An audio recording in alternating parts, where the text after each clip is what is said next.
Day 3. I burned the rice 4 times in a row. My hands were actually shaking by the 4th try. Meanwhile, somewhere in Osaka, right now, an 80-year-old man is doing this exact task every single morning without thinking about it once. That gap between us, that's what this video is about. There's a Japanese word for someone who spends decades mastering one single skill. It's called shokunin. Not just expert. Shokunin carries a duty. You're not doing the work for money or fame or even for yourself. You're doing it because someone is going to trust what you made.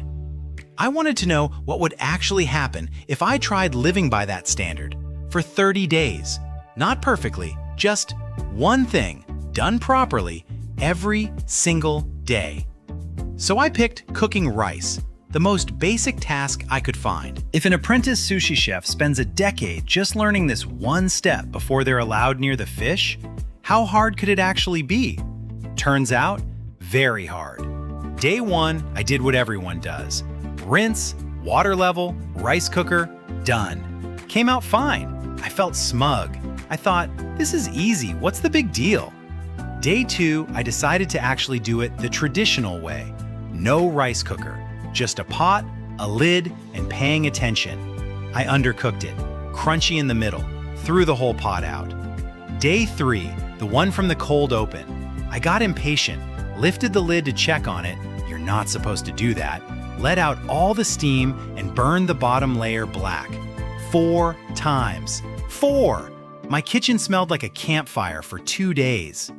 By day 5, I was ready to quit. This was supposed to be the simple task. I remember thinking, if this is hard, what was I even thinking trying to live like a shokunin? But here's the thing that kept me going. I looked up how long real apprentices train just for this step. Some sushi chefs spend up to 2 years not touching fish, not doing anything else, before their teacher even says they're allowed to move on. 2 years for rice. I'd given up after 5 days.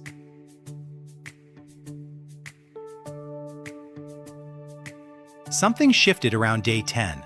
Not the rice, me. I stopped treating it like a chore to get through and started actually watching what was happening. The way the water changed color. The exact moment the sound of boiling changed to something quieter, which apparently means it's close to done. I'd never noticed that sound before in my life. This is when I actually understood what shokunin means. It's not about being good at something, it's about paying attention to something most people rush past. There's a phrase that goes with this, shokunin kishitsu, roughly the craftsman's temperament. It's not really about talent, it's about a kind of stubborn respect for the process, even when, especially when, nobody's watching and nobody would know if you cut a corner. Day 14. I made rice that didn't just taste fine, it tasted like something someone had actually paid attention to. I sat there kind of stunned because it wasn't a special ingredient or a new technique, it was just care. 14 days of care, compounding. And here's what surprised me most. This wasn't really about rice anymore. I started noticing the same lazy shortcuts everywhere else in my life.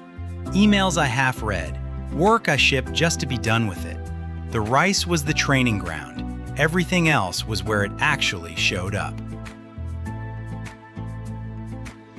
I want to be honest about what didn't work, because most I tried X for 30 days videos lie about this part. I did not become a rice master.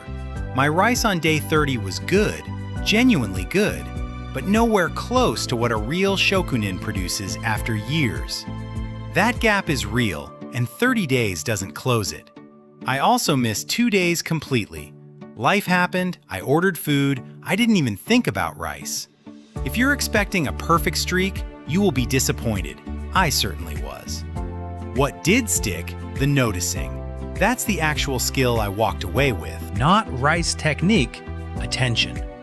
I catch myself now, mid-task, asking, am I actually paying attention to this, or am I just trying to finish it? That question didn't exist in my head a month ago, and weirdly, That question has shown up in things that have nothing to do with cooking.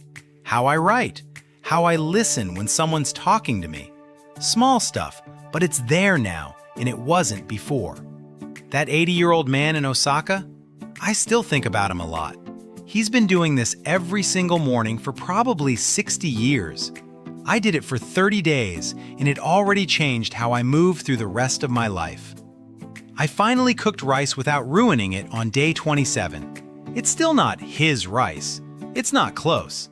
But for the first time, I understood why he bows before he even starts. If you try this, even for a week, even with something way smaller than rice, I genuinely like to know what happens. Tell me in the comments.